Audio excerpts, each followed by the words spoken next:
Bonjour, bienvenue dans Dimanche en politique. La première ministre Elisabeth Borne et son gouvernement sont désormais en place. Cet attelage va-t-il encore être là dans un mois? Tout va dépendre des élections législatives des 12 et 19 juin. La gauche unie espère créer la surprise et remporter la majorité à l'Assemblée nationale. Mais la majorité est confiante parce qu'avec le mode de scrutin actuel notamment, pour renverser la table, il faudrait une vraie vague. Deux ambitions, deux défis avec nos deux invités aujourd'hui. Julien Bayou, bonjour. Bonjour. Secrétaire national d'Europe Écologie et Verts. Et bonjour Patrick Mignola. Bonjour. Vous êtes vice-président du MoDem et président du groupe MoDem à l'Assemblée nationale sortant. Vous avez remarqué, comme tout le monde, qu'on vit des températures records. En ce moment, il y a une vingtaine de départements qui sont en alerte sécheresse en France. Patrick Mignola, vous connaissez bien le nouveau ministre de l'Agriculture, qui est Marc Fesneau, qui était sur le terrain hier en Loir-et-Cher. Y a-t-il des mesures d'urgence à l'ordre du jour ? Oui, enfin, l'enjeu, c'est évidemment celui de la transition écologique et de la protection des réserves en eau. Mais il y a des réponses à apporter tout de suite. Dès la fin du mois d'avril, le gouvernement avait déjà apporté à peu près 100 millions d'euros aux agences de l'eau pour permettre d'engager des investissements nouveaux pour optimiser, pour faire des retenues, soit nouvelles, soit pour les optimiser, pour désimperméabiliser les sols. Mais il y a une enveloppe supplémentaire qui est débloquée de 20 millions d'euros pour tout de suite, pour que tous les agriculteurs puissent faire des investissements aussi bien de protection que d'irrigation, parce qu'il y a besoin de cet argent, notamment pour préparer les fourrages, parce que c'est ça la très grande inquiétude. C'est une nouvelle enveloppe qui va être débloquée. Exactement. Ça, c'est ce que va confirmer aussi le ministre de l'Agriculture, j'imagine. Mais c'est même sur le site internet du gouvernement. Je ne me permettrai pas d'être le porte-parole de Marc Fesneau, même si je le connais bien. Julien Bayou, vous entendez qu'il y a des mesures qui sont prises. Vous dites les réserves d'eau hors de question. C'est même votre cheval de bataille. Le cycle de l'eau est abîmé. C'est-à-dire que là, depuis des mois et des mois, on nous dit qu'il faut faire des grandes réserves et puiser dans les nappes phréatiques qui sont déjà en difficulté pour pouvoir finalement continuer d'arroser. En fait, on a un sujet, c'est qu'il y a 15 départements qui sont en situation de stress. On va aller vers 75% des départements à l'été qui seront en situation de Qu'est-ce que vous feriez, d'eau. Qu'est-ce que vous feriez ? Il faut réorienter notre modèle agricole. Oui, mais du jour au lendemain, mais tout de suite, c'est pas ce gouvernement-là qui a continué dans la logique du modèle agricole prédateur d'eau. C'est pas à ce gouvernement-là qu'on peut faire confiance. Alors, pour vous feriez quoi que ce soit. Vous feriez quoi ? Donc, il y a un enjeu d'aider directement, bien sûr, les agriculteurs aujourd'hui. Bien sûr, aujourd'hui. Il y a un enjeu de désimperméabiliser, mais ça veut dire, excusez-moi, ça veut dire arrêter d'artificialiser. Et ça, le arrêter de construire, ça veut arrêter dire. de construire, arrêter ces entrepôts. Y compris construire Amazon. des maisons. Arrêter de construire des maisons. C'est souvent des entrepôts Amazon, par exemple, ou de l'artificialisation pour des routes et autres. Ce gouvernement n'en prend pas du tout le chemin. Il y a besoin d'une rupture que ce gouvernement n'est pas capable d'enclencher. Je trouve assez injuste ce que vous dites, parce que on a voté à l'Assemblée nationale ce qu'on a appelé le zéro artificialisation nette. L'objectif à 2030. Aujourd'hui, mais bien sûr que si, c'est en cours, et au contraire, les élus locaux sont en train de travailler dessus, et y compris les maires écologistes qui ont travaillé pour réduire de 30% les imperméabilisations des sols. Là, on peut le faire encore plus vite. Moi, je pense en particulier aux friches. Vous avez beaucoup de friches industrielles qu'on peut reperméabiliser, et ça permet de mieux trier ce qu'on appelle l'eau bleue et l'eau verte, c'est-à-dire l'eau qui va regagner les nappes phréatiques. Donc je suis en profond désaccord quand vous dites qu'on n'a rien fait, qu'on n'est pas capable de faire. Que vous ayez fait des discours, le Varenne de l'eau. Que vous ayez fait des discours, ça évidemment personne ne le conteste. Mais simplement les faits. Je prends un exemple rapide. Dans le nord de l'Île-de-France, à Gonesse, triangle de Gonesse, des terres agricoles parfaitement riches. Il était question d'un gigantesque centre commercial, c'est heureusement abandonné. Le Premier ministre. C'était abandonné par le gouvernement. Mais le Premier ministre voulait quand même y construire et imperméabiliser et donc supprimer ces terres agricoles. En fait, on a toujours ce même problème de l'artificialisation. Une solution immédiate, les régies publiques de l'eau. Ce sont des écologistes qui le font, à Lyon, à Bordeaux, la régie publique de l'eau, pour éviter toutes ces fuites, entretenir les réseaux, reprendre en régie publique de l'eau, et permettre aussi des premiers mètres cubes. On appelle ça la tarification. On donne 100 millions pour lutter contre les fuites. Donc sur des sujets comme ça, s'il vous plaît, et qui s'ajoutent aux 800 millions déjà des budgets existants. Ça peut paraître une grande somme, mais vous ne pouvez pas faire sans arrêt le procès d'intention de dire qu'on n'a rien fait. C'est pas vrai. Bien, à peine installé en tout cas. Non, on va continuer. C'est le Haut Conseil à l'environnement. On va continuer. On va continuer à parler du gouvernement parce qu'à peine installés, les nouveaux ministres, on le voit bien, font face à des urgences, c'est le métier qui veut ça. Il a fallu près d'une semaine à Elisabeth Borne, nommée lundi, pour constituer son gouvernement. Un homme au centre du jeu qui consulte puis décide seul. Cette fois, ce sera une femme à Matignon. Elisabeth Borne donc, expérience ministérielle, profil techno, mais quand même fierté de l'instant. La première ministre, chère Elisabeth. Je voudrais dédier cette nomination à toutes les petites filles en leur disant « Allez au bout de vos rêves ». C'est bien que maintenant ils laissent les femmes prendre des postes qui avant appartenaient à des hommes. La lettre de mission est écolo. Pour l'aider, 2 ministres et quelques nuances de vert. Le quinquennat qui s'ouvre sera écologique ou ne sera pas. Le nucléaire, c'est une chance pour notre pays, c'est une chance pour l'Europe. Pour le reste, architecture classique, au poste régalien des anciens, des fidèles plutôt marqués à droite, rejoints par une chiraquienne rompue à la diplomatie.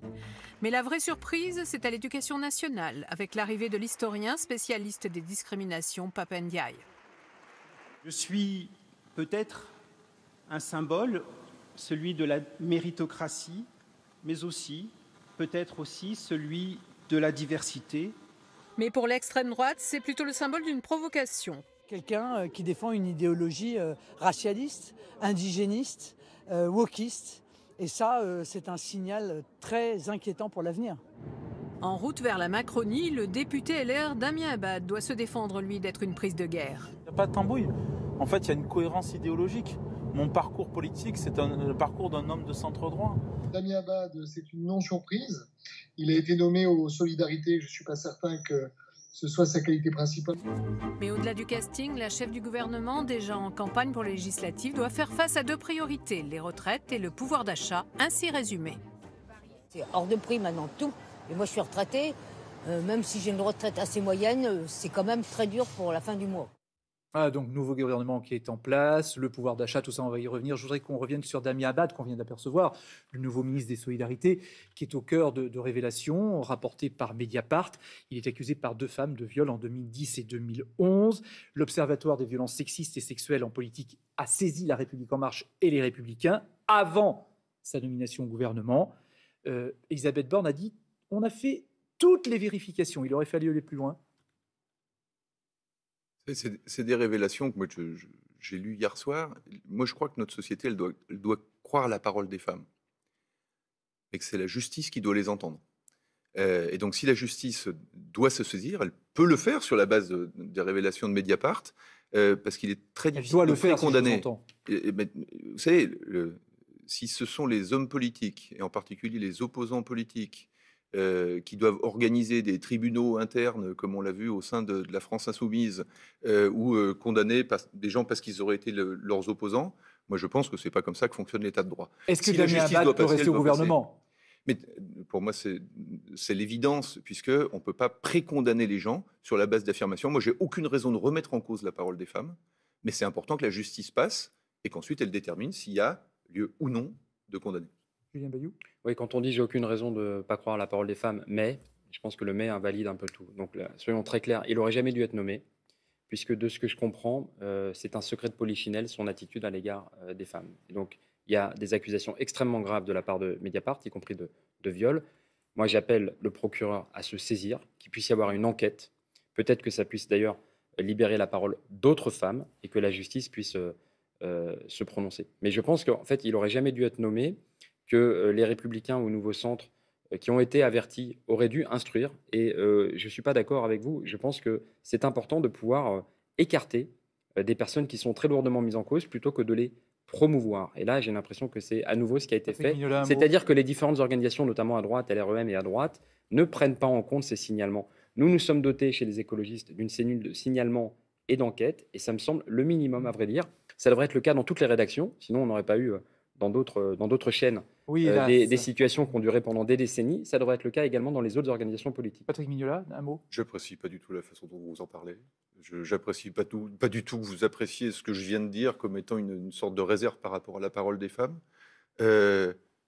Si vous étiez aussi parfait dans votre organisation, vous n'auriez pas traité le cas de Tahar Bouafs en dissimulant en réalité le retrait de son investiture. Derrière une fausse procédure ou derrière des accusations. Pour rester sur Damien Abad, pour vous, il reste au gouvernement, il n'y a pas de raison qu'il quitte le gouvernement pour vous. Oui, il y aura toutes les raisons de quitter le gouvernement s'il est condamné, il n'y a pas de raison qu'il le quitte tant qu'il n'est pas condamné. Alors on va parler du pouvoir d'achat, qui est la priorité du gouvernement à l'heure actuelle ou du futur gouvernement, s'il y a alternance bien évidemment. Il y a une question qui se pose, le gouvernement dit qu'il y aura des mesures de pouvoir d'achat, mais pourquoi attendre ? Pourquoi attendre l'après-législative ? Alors d'abord, il y a 2 raisons à ça. Il faut que l'Assemblée nationale vote sur un certain nombre de dispositions. Ça pourrait être par décret. Ça pourrait être par décret, mais il faut aussi qu'il y ait des budgets supplémentaires qui soient votés. C'est pour ça que le président de la République s'est engagé à ce qu'au 1er juillet, il y ait l'indexation des pensions de retraite sur l'inflation, que ce soit la même chose pour les minima sociaux. Déblocage du point d'indice de la fonction publique. Moi, je vais écrire au nom des députés démocrates cette semaine à Elisabeth Borne pour que ce déblocage du point d'indice pour tous les fonctionnaires de France, et je pense en particulier aux fonctionnaires de catégorie C, ceux qui gagnent le moins sur le terrain, dans les mairies, et qu'on a beaucoup vu en première ligne pendant le Covid, soient également indexés sur l'inflation. Et évidemment, le triplement de la prime Macron, prime pouvoir d'achat, avec même probablement, je pense qu'il faudrait laisser un peu de liberté au dialogue social dans les entreprises pour qu'il y ait une base, sur la base des masses salariales dans les entreprises, dans les TPE, dans les PME, pour que les patrons demain puissent apporter des primes de pouvoir d'achat qui soient adaptées aux situations particulières. Individualisées, vous voulez dire? Un peu plus individualisées. Par exemple, donner concrètement. Concrètement, ça veut dire quoi? Ça veut dire que dans une entreprise, quand vous avez une femme qui vit seule avec ses 2 enfants et qui prend les transports le matin, c'est peut-être intéressant de pouvoir lui verser une prime Macron un peu supérieure que celle de ses collègues. Julien Bayou. On a l'impression qu'il y a des élections. Il y a des chèques alimentaires aussi. Il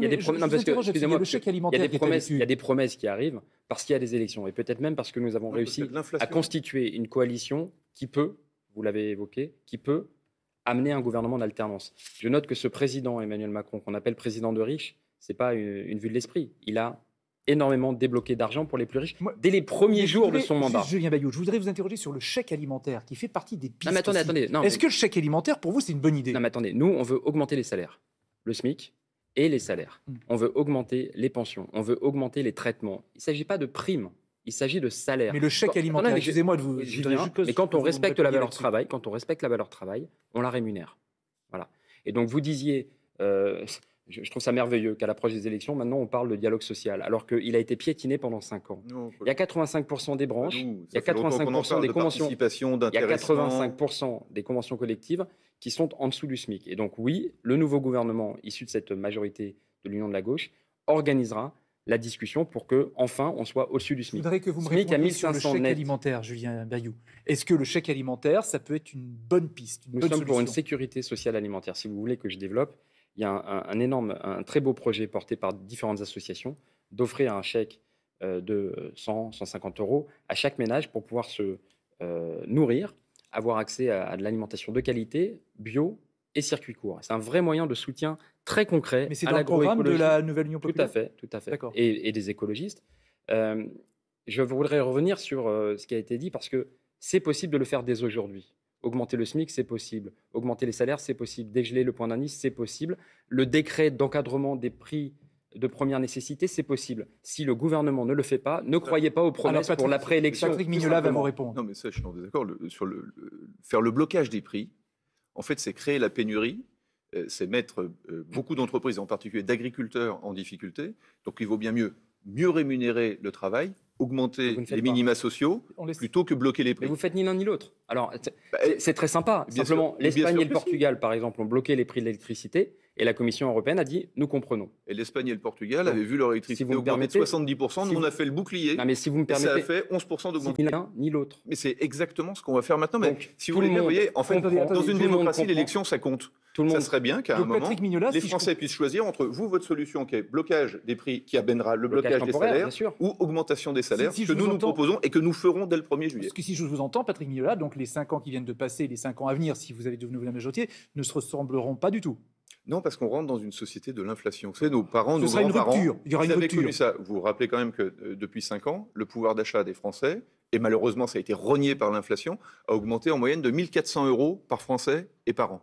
Là, nous rentrons dans une société de l'inflation et probablement durablement. Nos parents, nos grands-parents connaissaient ça. Il faut que dans les branches, dans toutes les conventions collectives, on en tire les conséquences. Sur les révisions de prix pour les entreprises et pour les artisans, on le fasse également. Qu'on le fasse pour la fonction publique, pour les retraités et pour les minima sociaux. Pour terminer sur cette partie, c'est ce gouvernement qui s'est opposé à l'encadrement des loyers. Par exemple, les loyers augmentent, le prix du logement est toujours plus compliqué pour à l'achat ou à la location. Excusez-moi, à l'achat ou à la location.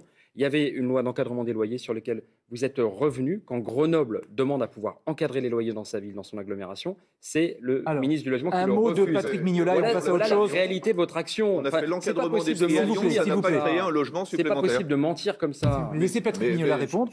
Excusez-moi, je pourrais vous renvoyer le compliment. On a fait l'encadrement des loyers à Lyon. En réalité, ça n'a pas permis à plus de gens de se loger. Aujourd'hui, ce qu'il faut, c'est construire plus de logements. Alors, juste, vous ne le faites pas non plus. On voit que la campagne... Attendez, la campagne est lancée, on est d'accord. Mise en chantier cette année. La campagne est en cours, on est bien d'accord. Il y a un nouveau gouvernement. Patrick Millet, la question à vous. Est-ce que vous pensez que ce nouveau gouvernement va vous donner de l'élan pour gagner les législatives ? Écoutez, je crois que ce n'est pas le but. Il faut d'abord qu'on prenne les mesures d'urgence, qui sont celles du pouvoir d'achat et dont je viens de parler, parce qu'il faut que les Français sachent qu'au 1er juillet, il y aura des réponses concrètes dans leur quotidien, et ensuite qu'on ouvre les 3 grands chantiers qui sont ceux de l'écologie, de l'école et de la santé. Et il va plutôt donner des perspectives qu'un booster dans un sens ou dans un autre aux élections. Ce gouvernement-là, il n'est pas là pour mener la campagne, quoi. Non, mais il est là pour préparer toutes les mesures qu'on aura à prendre, j'espère, dès le 20 juin, si les Français donnent une majorité à Emmanuel Macron. Alors que la nouvelle Union populaire voudrait décrocher cette majorité, pensez-vous, comme Jean-Luc Mélenchon, que ce gouvernement va durer 1 mois seulement ? Oui, c'est possible, c'est un gouvernement intérimaire. C'est possible ou vous le pensez vraiment ? Rendez-vous compte qu'Emmanuel Macron ne voulait pas participer au débat dans la campagne présidentielle parce que, je cite, il voulait réformer jusqu'au dernier quart d'heure. Il n'en a rien fait. Et là, aujourd'hui, on nous dit peut-être au 1er juillet. Donc vous dites, dans 1 mois, ce sera plus un gouvernement. Il a mis un mois pour constituer un gouvernement. Plusieurs semaines pour avoir une première ministre qui accepte de prendre la charge. Et c'est la parfaite continuité de l'inaction climatique. Ce gouvernement a été condamné par 2 fois. On ne peut pas tout ouvrir. On peut parler de l'écologie. C'est quand même le climat, la sécheresse actuelle en cours. On l'a dit. Rien n'a été fait. Mais on ne peut pas ouvrir tous les points. Alors, en ce moment, en tout cas, chaque dimanche, sur le terrain ou ici, compte triple pour les candidats à 3 semaines du premier tour des législatives. Avoir la majorité à l'Assemblée nationale, voilà l'enjeu. Vital pour le président s'il veut traduire son projet en actes. Essentiel pour Jean-Luc Mélenchon s'il veut s'installer à Matignon et imposer la cohabitation. La campagne des élections législatives prend toute sa signification, c'est-à-dire celle d'un référendum où l'on répond stop ou encore. La NUPS présentait son programme commun, 650 propositions et quelques nuances. Alors l'union de la gauche, stop ou encore ? Vous allez voir qu'il y a une vision qui est soutenue par ce projet. Il ne s'agit pas effectivement d'un cartel électoral. On a bien la volonté ensemble d'être une gauche de transformation. Dans la famille LR, pas encore de chef, mais des prétendants qui cherchent à remobiliser un électorat éparpillé. On ne va quand même pas laisser le pays dans ce face-à-face mortifère entre d'un côté un président de la République qui veut juste faire un gigantesque parti unique avec des gens qui ne pensent rien en commun mais qui veulent juste garder le pouvoir, et de l'autre côté des extrêmes. Et à l'extrême droite, justement, la question est, surfer sur la présidentielle suffira-t-il au RN pour constituer un groupe ? Je pense que c'est important de ne pas laisser les pleins pouvoirs à Emmanuel Macron et de ne pas concentrer tous les pouvoirs entre les mains d'un homme. Et pour ça, il faut voter pour le Rassemblement national aux élections législatives. Bonjour. La majorité en campagne n'échappe pas aux affaires. Jérôme Perra, condamné pour violence conjugale. Thierry Solère, mis en examen pour 13 chefs d'accusation. 2 candidats, 2 proches du président de la République obligés de se retirer. Mais ensemble cette semaine, c'est surtout 16 ministres qui jouent leur portefeuille sur une circonscription. Et donc des grands ensembles. Julien Bayou, vous êtes membre de la nouvelle Union populaire écologique et sociale qui rassemble les écologistes, la France insoumise, le Parti communiste, le Parti socialiste. Le programme a été présenté cette semaine. Quelle est votre ambition, vous, à Europe Écologie Les Verts ? D'avoir un certain nombre d'élus, j'imagine, d'avoir un groupe au moins. C'est un immense espoir. Vous savez que depuis 5 ans, rien n'a été fait contre le dérèglement climatique. Et c'est la ministre de l'écologie actuelle, de droite, enfin de LREM, qui l'a reconnu en disant il y a un retard qui a été fait. Le Haut Conseil pour le climat a dit nous ne sommes pas sur la voie des accords de Paris. Notre enjeu, nous, écologistes, c'est une majorité de gauche et écologistes qui puisse enfin agir pour le climat. Et vous, dans cette majorité, qu'est-ce que vous voulez peser ? Est-ce que vous vous dites on sera le groupe majoritaire dans cette majorité ? Nous voulons une majorité, oui. Il est hors de question de subir 5 ans d'inaction climatique. Il est hors de question d'être impuissant à l'Assemblée quand il vous faut un groupe. Excusez-moi, quand le président propose la retraite à 65 ans sans même expliquer comment il finance ou quoi. Alors, c'est une réforme parfaitement injuste. Et si nous étions séparés et impuissants à l'Assemblée, alors nous ne pourrions pas nous y opposer. Là, l'enjeu, c'est une majorité et pouvoir, au contraire, aller mettre en place une réforme juste, la retraite à 60 ans. Alors, est-ce que vous êtes candidat ou partant, vous, pour prendre la tête du groupe Europe Écologie Les Verts à l'Assemblée nationale ? Écoutez, on verra. D'abord, oui, nous souhaitons avoir un groupe. Je vous parle de vous. Oui, mais moi, je ne veux pas me parler de moi. Vous n'êtes pas candidat à la présidence du groupe Europe Écologie Les Verts à l'Assemblée ? C'est intéressant, je suis désolé de vous le dire. Nous souhaitons évidemment avoir un groupe. Et dans le cadre de cette majorité, un groupe évidemment des alliés exigeants pour un gouvernement de gauche et écologique sur le climat, sur la justice sociale, sur la 6ème République. Alors, en cas de victoire de la gauche, Jean-Luc Mélenchon a dit « Je serai le Premier ministre ». Vous ne contestez pas ça. Est-ce que, du coup, vous pourriez revendiquer la présidence de l'Assemblée nationale ? C'est vrai, ouais, je comprends vos questions. À moins que vous laissiez tout à la France Insoumise. Nous sommes en campagne. À moins que vous laissiez tout à la France Insoumise. Non, mais nous sommes en campagne, il y a 3 semaines. L'enjeu, rendez-vous compte, si je prends 30 secondes de pause. Il y a un mois, après le 10 avril, la gauche, les écologistes, tous étaient éliminés. Et nous étions condamnés à devoir nous battre pour faire battre Marine Le Pen et voter Emmanuel Macron par défaut, comme beaucoup de monde dans ce pays. Un mois plus tard, vous me parlez d'un gouvernement de gauche et écologiste, vous me parlez de la présidence de l'Assemblée nationale, vous me parlez d'une possibilité de changer le cours des choses pour des millions de personnes. Voilà notre ambition. Ça fait partie des... Engager la rénovation thermique. Engager enfin la construction de logements sociaux dans ce pays. Vous disiez pouvoir permettre à chacun de se loger dignement. Oui, ça c'est une ambition. Et ça n'est pas possible avec ce gouvernement-là. C'est possible avec un gouvernement NUPES. Pour rebondir sur ce que vous disiez tout à l'heure. Il y a un mois, vous étiez en dessous des 5%, enfin votre candidat, Yannick Jadot. Vous deviez retrouver de l'argent, 2 millions, pour couvrir les frais de la campagne électorale qui n'a pas été remboursé. Vous en êtes où financièrement ? On a été débordé, heureusement, par l'afflux de solidarité sur soutenirlécologie.fr. C'est près de 3 millions d'euros que nous avons pu rassembler. Donc, beaucoup plus de donateurs et donatrices que de... Donc ça va servir à quoi ce surplus ? Écologie Les Verts. Ça permet de faire face à la créance que nous devons à la banque. C'était 2 millions. C'est 5 millions. C'est 5 millions en tout. 5 millions que nous n'avons pas. Donc 3 millions, il vous reste encore 2 millions à trouver. Et avec 3 millions, nous pouvons aller voir la banque et proposer un échelonnement. Je ne veux pas dire qu'on est tiré d'affaire, mais clairement, on aborde ce rendez-vous avec plus de sérénité. Moi, je remercie l'ensemble des électeurs et des électrices, parce que c'est des électeurs et des électrices ou sympathisants qui ont pu voter Yannick Jadot ou voter autre chose et qui ont quand même voulu soutenir sur soutenir. Mais la cagnotte reste ouverte. Hein. Et la cagnotte reste ouverte sur soutenirlécologie.fr parce que on a besoin que l'écologie refleurisse. Mais le rendez-vous, c'est les 12 et 19 juin pour agir enfin sur le climat. Patrick Mignola, je le disais tout à l'heure, vous êtes le président sortant du groupe MoDem à l'Assemblée nationale, un grand groupe qui fait partie de la majorité sortante. Est-ce que vous êtes prêt, vous, à être de nouveau le président de ce groupe MoDem ? J'aimerais beaucoup. Vous êtes candidat à ça ? Ce que j'aimerais d'abord, c'est qu'effectivement nous ayons une nouvelle majorité à l'Assemblée, qui sera peut-être plus courte, qui sera en tout cas plus diverse, avec des personnes qui viennent de différentes origines politiques. De différents horizons. Horizons. À ce propos, puisque effectivement, Ensemble, il y a La République En Marche, le MoDem, Agir, et puis le dernier venu, Horizon d'Édouard Philippe. Je savais que vous adoreriez les nouveaux horizons. Mais oui. Alors justement, je voulais savoir quelle est la différence entre le MoDem et Horizon. Alors vous avez, dans cette majorité, vous avez des personnes qui viennent de la droite modérée, parce que vous avez remarqué que les Républicains ont pu... à bien des égards, désespérer un peu les électeurs de droite dans ce pays. Et autour d'Édouard Philippe s'est constituée une aile droite dans la majorité. Il y avait ab initio, dès le départ, autour d'Emmanuel Macron, La République En Marche et le Mouvement démocrate, on va dire le centre politique et historique. Et il y a désormais également une aile de centre-gauche autour de François Rebsamen, d'Olivier Dussopt, qui est en train de se constituer. Je m'arrête, moi, sur Édouard Philippe et Horizon. Oui. Quelle est la différence, sur le fond, entre lui et vous ? Il y a probablement une approche un peu différente dans la gestion de l'État et la confiance au territoire. Il y a probablement une tradition plus gaulliste, plus gaullienne, plus centralisatrice chez Édouard Philippe, avec qui j'ai travaillé et qui on s'est entendu lorsqu'il était Premier ministre. Mais effectivement, de temps en temps, on pouvait avoir une approche différente. Il y a des approches qui sont probablement un peu différentes aussi sur les questions européennes. C'est-à-dire que vous êtes plus européen qu'Horizon. J'allais dire, on est plus européen qu'Horizon. Et puis j'allais dire, même s'il n'y a rien d'incompatible à ça, et je trouve qu'au contraire, on s'enrichit de ces différences-là, il y a une sensibilité sociale qu'on a su faire valoir au sein du mouvement démocrate et qui nous a fait du bien parfois dans le quinquennat précédent. Par rapport à la réforme des retraites, vous voulez dire ? Par rapport à la réforme des retraites, je suis en profond désaccord effectivement avec la retraite à 60 ans, qui pour moi est à la fois infaisable parce qu'elle mettrait en danger l'équilibre, et puis injuste. Parce que faire partir à 60 ans des gens qui rentrent sur le marché du travail à 27 ans, quand certains commenceraient beaucoup plus tôt parce qu'ils sont moins bien formés... mais il ne faut pas revenir à la réforme d'Édouard Philippe. Non, mais surtout, moi, ce que je crois, c'est qu'il ne faut pas revenir à la réforme d'Édouard Philippe. Que ce soit une réforme des progrès sociaux. Elisabeth Borne l'a dit très bien ce matin chez un de vos concurrents, et néanmoins confrère.